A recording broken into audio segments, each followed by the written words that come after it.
Hello mga kapatid, magandang gabi. Kasama ko si Brother Cirilo Amor. No? At ngayon, magsishare siya sa mga karanasan niya. Ano dito yung asawa niya? Magandang asawa. Nandito yung magandang asawa niya. Ilan na kayong taon, te? 25 years. Wow! Silver na. Akong ba na namatay 29 years na po. So, kasama natin si Ate Lelia. Taga ba kayo, no? Dili, taga-Tagbilaran. Tagbilaran sa Dampas, no? Si Cirilo Amor, oh. And then, yung sakit niya, te, dito sa nerve niya, dito sa panga. And then, Hindi siya makatulog. hindi makatulog. Oo, tapos hindi kakain. Masakit kapag kakain ka. Oo, payat na payat siya. Sa dito pa sa loon, Oo. ito yung kanang Panasay. dito pa kanasay sa loon. Okay na siya okay na siya. Bumalik yung sakit niya na. Bumalik siya atong September 17. Ay, ngayong taon lang. Na dito, kanyang taon. Tapos 2025 25. bumalik. Bumalik, Oo. September 17. Dahil pumunta kayo dito. Nahirapan siya. Pero, nagpa-doktor kayo. Nagpa-doktor kami, nag-MRI, MRI. Walang findings. Lahat ng lab tests, ina-underwent na ninyo. Pero dito, Brad, masakit. Ano yung sakit, bro? Yung first Grabe. time, Talagang- first time dito, diba dito? Lahat ng movements ng bibig ko, pag-inom, Lahat. talagang Sabi niya, akala ko mamatay na ako. Kaya lang Hindi lang, siya kakain, hindi siya makatulog. Hindi siya makatulog. Parang- Ilang oras lang parang yung barina. tulog mo. mga more or less, mga 3 hours lang siguro. Pero parang barina. May barina. Parang, Pero walang findings sa doktor. Wala pwedeng tulog. Pag punta kayo dito, ayos na ayos. Mm. Nag-alam-alam, balik na pala. So, dito mga kapatid, grabe, no? Walang findings sa doktor, walang diagnose sa doktor. MRI na, ha? Oo, Doon na sa Cebu. sa Cebu. So, pumunta na sila sa doktor at ang kanyang karamdaman, hindi po natural. Hindi po natural. Kaya kung natural yon, kaya gamutin yun sa doktor. Pero ngayon mga kapatid, yung tulog mo, kumusta na? okay na. Okay na. Okay na. Yung pagkain mo, Okay na. wala nang bumabarina. Wala. Barina talaga? Oo, ganun. Sa lahat ng Iyak nerve na ko, iyak siya. Hindi siya kakain, hindi siya makatulog. So, grabe yung, grabe yung pagdurusan nila ni Cirilo. At akala niya natural. So, pumunta sila sa doktor. Pumunta din siya kayo sa albularyo. Pumunta din. Ilang albularyo na lapitan ninyo? marami. Marami. Sa Batuan, doon sa Cebu. Maribo, Sa Cebu. Sa Cebu. Ilan lahat? sa Pilar, Pilar. Ilan, umabot kayo? doon sa So, ang daming mga linapitan na albularyo. At ang sakramento po, confession, anointing, at then mag-receive sila ng mga sacrament. So, matindi po dahil puno siya ng pagpasalamat dahil nawala talaga. Baka may maliit pa na natira. minsan mayroong pumipikit na ganun, pero okay lang. Okay na. Hindi katulad ng dati. Oo, hindi ka pala na dati. Talaga. Hindi ka talaga makatulog. Grabe, no? Akala niya pamatay na siya, hindi siya kakain. So, salamat sa Diyos. Salamat no? sa Diyos. At ano yung payo nyo sa mga kapatid natin, te? Na nanood ngayon, ano yung payo ninyo? Ikaw kaya. Dahil sa nakikita ko pagbabago sa buhay ko, talagang kailangan talaga yung tiwala sa Panginoon. Yung pagbabago talaga, conversion, maybe the best medicine for my sickness. Because dahil nung una kong sakit, nagsimula nung 2013, Pupunta siya sa iyo. nung Tayo. 2021, dun sa unang Sa Luon. Sa Luon, na anuan mo rin ako. Kaisa na. Isang bisis lang, gumaling agad. Grabe, no? Oh, Tapos hindi na kami bumalik sa iyo. Pag September 17, nagbalik ang sakit niya. Kaya Pero nung nasahin ka sa Valencia, Valencia. nakabisita rin po sa iyo. Pero hindi pa, wala na sakit. Pero, Wala na kung...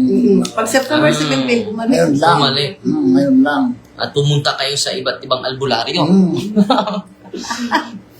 Dahil dun sa loon, wala pa akong katikisim noon. Wala pa. Maliit lang yung ano maliit mo. yung room. Pero ngayon- Nandun si nanay. Oh, pero dito, meron na tayong katikisim. Nung una, wala pa. Wala pa. Dahil- Diretso na kami. Oh, dahil nagsisimula pa tayo, pero ngayon, organized na po, structured na po yung ministry natin. At sa pamagitan nito, ay marami na tayong nakatikize. Yun na. So, mga kapatid grabe yung... Pero ang milagro, hindi yung pagkagaling mo. Isa lang yon. Bonus lang yon. Pero itong pagmamahal nila sa isa't isa, pagmamahal nila sa Panginoon, pagmamahal nila sa simbahan, lumago talaga. Ito yung tunay milagro, Ate Lilian. Ate Lilian, no? Halos... Kaya nagsaan mi nga, every Friday pupunta kami dito.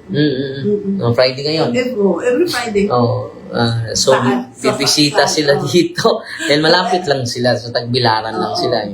Sa Tagbilaran, mga 30 minutes from Tagbilaran ang nila. So, nung una, malayo-malayo dahil Valencia. Valencia kami, Pero ngayon, mga kapatid, grabe yung tuwa ni Ate Lilia. Kahit sa sa burol ni Papa, nandun itong dalawa.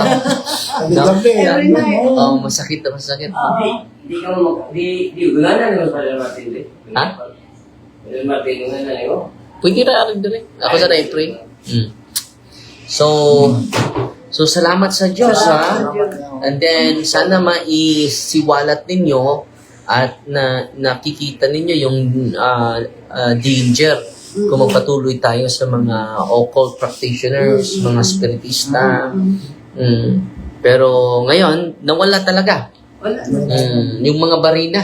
Wala So naawa niya ako sa kanya dahil numumunta ako sa brother, sa Sakit na sakit. Parang ganun. barina talaga, binarina. So ngayon mga kapatid, sa awa ng Diyos, completely healed na po si Brother Cirilo at matagal na kami nagplano na interviewin pero ngayon lang. So there's time for everything mga kapatid. Tungtuwa po silang dalawa. Greet nyo yung mga kasamahan ninyo, nanay, na nanood ngayon sa Tagbilaran. Oo. Sige. Kung kaibigan ninyo.